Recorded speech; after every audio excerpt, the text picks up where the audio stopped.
अरे यार जान दो चटान हम दबो हो जइया से चली गईले हो छोड़ी के हमके हो जिंदगी धइली सुनसान हो अरे जाए चंदा ले आवा खबरिया जाए चंदा ले आवा खबरिया कैसे ने बाटी मरदानी हो चंदा कैसे ने बाटी मरदानी हो।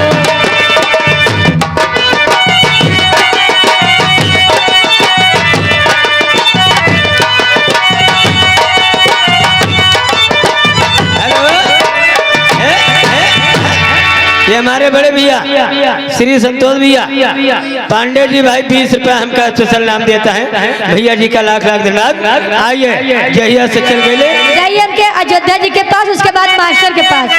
अरे दादा कभी कोरेवा में हमरा राहत रहली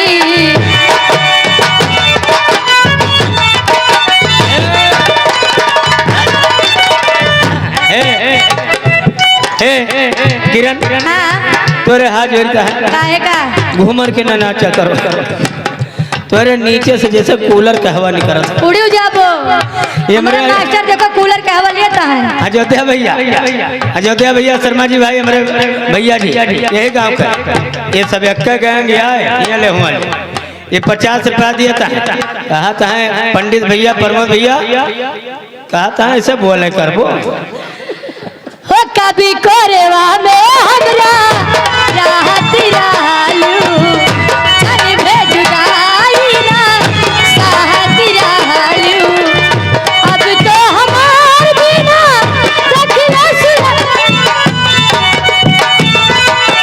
रखला सुरतिया भैया बहुत बेहाल हो जाए है चंदा ए भंडारी मास्टर लगे जाओ जाए है चंदा ले आवा खबरिया कैसे ने बाटी मरदानी हो ओ चंदा कैसे ने बाटी मरदानी हो।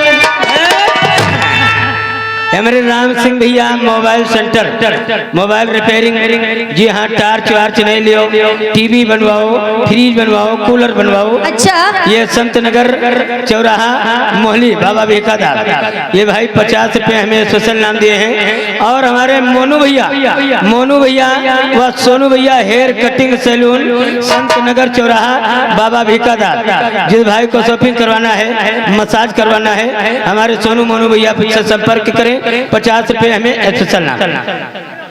आगे राम आशीष महारा ये 100 रुपये घर मालिक के लिए व्यवहार धन्यवाद। ये आगे राम अवतार शुक्ला जी ये गोंडा के हैं डिस्ट्रिक्ट गोंडा 50 रुपये व्यवहार देते हैं धन्यवाद। हो दुनो नयन हमरे रोवत होई है अखिया के काजरा के धोवत होई है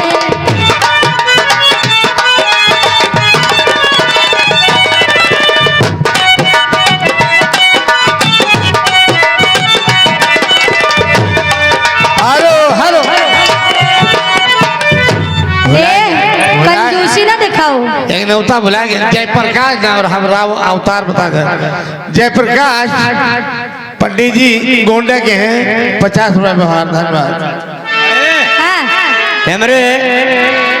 हमारे बिरज भैया बिरजभूषण है उन्होंने ध्यान से उतर कर हमारे मिश्रा जी अच्छा देखो दोनों जने बैठा है राम लक्ष्मण नहीं बैठा है जैसे गोविंदा और चंकी पांडे लागता है लियो 20 रुपया भाई स्पेशल नाम देता है इन्हों के गाना ये कृष्ण भगवान के भगता है दम पदम मारे जा लेकिन जो होगा सबका लेकिन बारी बारी से जोन गनो गाती है पूरा के दे हां पूरा के जाओ जो तक लगे जाओ भाई आता है ना भाई मारी तो दम पदम है।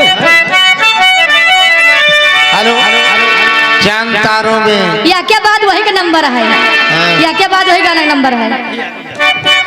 राम आशीष भैया, राम आशीष महाराज जी हमारे भैया जी, भाई घर मालिक भैया को, पिंटू भैया को 21 रुपए व्यवहार दिए हैं। भैया जी को लाख लाख धन्यवाद। हो दुनो नयने, हो दुनो नयने हमरे रोवत